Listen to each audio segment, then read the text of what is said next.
नमस्कार मित्रांनो, मी शफीक पटेल, आझाद रिक्षा संघटना संस्थापक अध्यक्ष।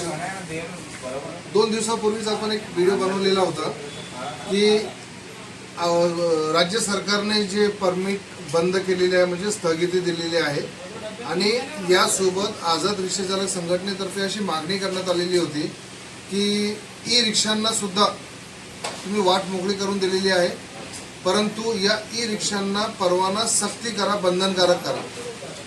आणि याचं पहिलं निवेदन पुणे जिल्ह्यातून आणि महाराष्ट्रातून सुद्धा आझाद रिक्षा चालक संघटनेतर्फे पहिल्यांदा निवेदन देण्यात आलेलं होतं आणि याला सतत पाठपुरावा करण्यात आलेला होता। आणि परवा आपण व्हिडिओ बनवल्यानंतर हा व्हिडिओ खूपच चांगल्या प्रकारे व्हायरल झालेला आहे आणि याच्यामुळे का होईना सरकारने आपल्या या मागणीची दखल घेतली आणि ई रिक्षांवर परमिट सक्ती केलेली आहे।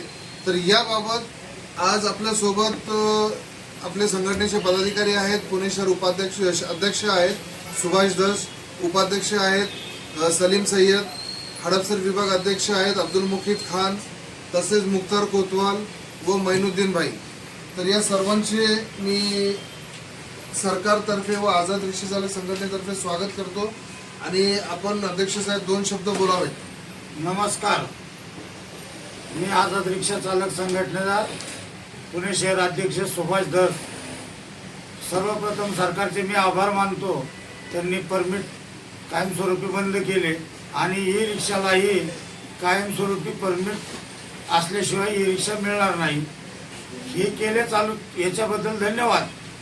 परंतु ह्या गोष्टीसाठी आम्ही बहुतेक पुण्यामधील सर्व संघटना धरल्या तरी चालतील सर्वांनी, पण विशेष आझाद रिक्षा चालक संघटनेने ह्या गोष्टीसाठी पाठपुरावा, अभ्यासपूर्ण पाठपुरावा केलेला आहे आणि ह्याच्या पाठीमागं सर्वात जास्त योगदान म्हटलं तर आमचे अध्यक्ष शफीकभाई पटेल यांना मी याचं श्रेय देतो, कारण यांनी प्रत्येक वेळेस अभ्यासपूर्ण कायमस्वरूपी त्याचा पाठपुरावा केला आणि आज त्याला खऱ्या अर्थाने यश लाभलेलं आहे। मी सलीम सय्यद, आझाद रिक्षा चालक संघटना उपाध्यक्ष। ई रिक्षा परवाने बंधनकारक केल्याबद्दल सरकारचे धन्यवाद व आभार।